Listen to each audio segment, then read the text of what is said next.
ناسنا وأهلنا من مدينة الناصرية. أسسنا هذا المقهى وسمي بمقهى البدري.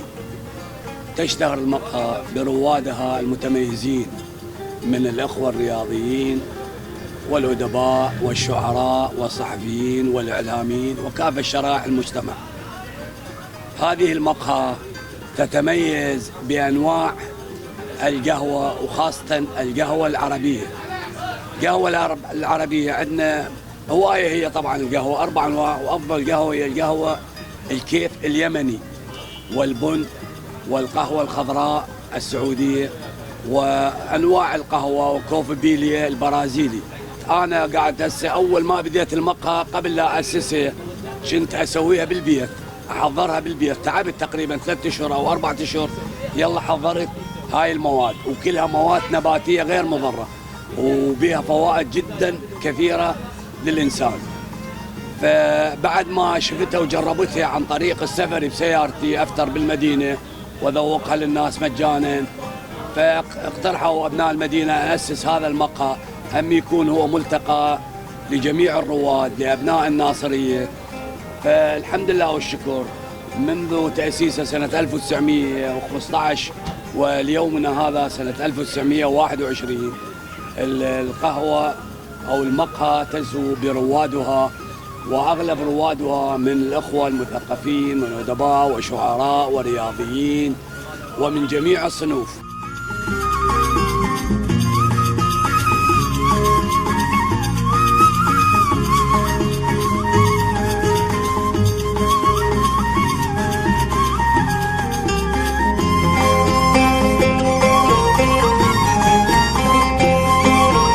حجي اليوم كان جولة في مقهى البدري، ماذا تمتاز هذه المقهى؟ يعني كل الحب والترحيب لك ابو شهد الغالي، وجهود مباركه بخدمه مدينتنا الناصريه. بصراحه اليوم مقهى البدري هو ملتقى البدري، ملتقى لتبادل الحركة الثقافية والأدبية والرياضية والفنية وحتى السياسية. ومن هنا انطلقت خلية الرحمة الشعبية وفريق تطوعي كبير أخذ يتداول حتى من خلال المواقع ومن خلال الصحف والسوشيال ميديا أنه أصبح معلم للعمل التطوعي. بالإضافة هنا نجد الدكتور ستار العتابي مدير مركز النخبة للبحوث والدراسات الاستراتيجية، فنجد بأنه يلتقي هنا شيخ العشيرة ويلتقي هنا أستاذ الجامعة، يلتقي هنا الأستاذ حيدر دخو وهو أحد رموز هذه المدينة، ويلتقي ملا عدنان خادم الإمام الحسين. هذا المقهى لم الكثير من أبناء الناصرية. تحدثنا عن أخذنا الرياضيين وأبناء العشائر والمثقفين وفن كلمة نقابة الصحفيين وكلمة الفنان التشكيلي على أساس هذا المكان له رونق خاص باعتبار أنه تلقى الحديث الجميل، تلقى اللقاء الجميل اللي بين عموم أهل الناصرية الموجودين هنا، تلقي الشيبة الشباب حتى الأطفال يتونسون لما يجون إلى هذا المكان. طبعا مقهى البدري أصبح شلون بيتنا الثاني مثل ما نقول، يعني خصوصا تعزز هذا البيت بعد انطلاق حملة قوم التعاونات ما ذلت وموقف الخلية الرائع في أزمة كورونا، وأنت أبو شهد كان لك بصمة بهذا الوباء اللي ألم بينا. فمختلف الأطياف تجي بهذا المقهى، الرياضي، الفنان، خادم الحسين، السياسي، وإحنا مثل ما قال حجي كريم اليوم ما يكمل إذا مو بال6:06:30 احنا بالبدري. والله سبقوني إخواني بالكلمات النيرة تجاه المقهى، والمقهى البيت الثاني إنه لأنه شو اسمه جماعتنا الرياضيين والسياسيين والفنانين، وأي مشكلة تصير عندنا نطرحها هنا بيناتنا، لأن احنا أخوة. وبهذا المقهى والله يطول عمر أستاذ أبو أنس، لأنه هذا المقهى يعني راقي جدا بالناصرية. انبثاق اليوم قوم التعاونات ما ظلت يعني الحملات التي انطلقت لمعونة أبناء مدينة الناصرية من هذا المقهى. طبعا هذا المقهى شك واحد من أهل الناصرية يجي يقعد بيه.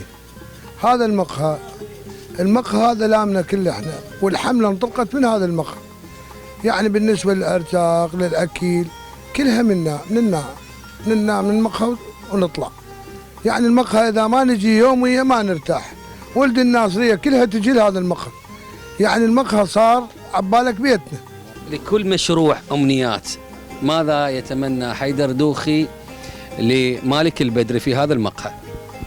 بسم الله الرحمن الرحيم. طبعا احنا هذا ملتقى البدري ايقونه، اصبح ايقونه لاهالي الناصريه.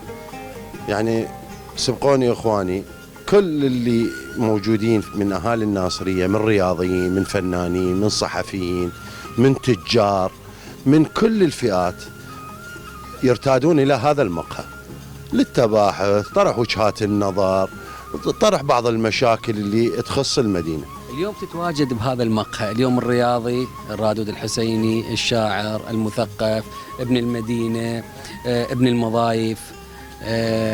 أريد فد كلمة لمقهى البدري. أعتقد مقهى البدري أنا أسميه دائما المتنبي الصغير، شارع المتنبي الصغير. مقهى البدري جزء من حياتنا صار. يعني احنا اذا ما نجي المقهى البدري في يوم انا كانه ما شايف الناصريه.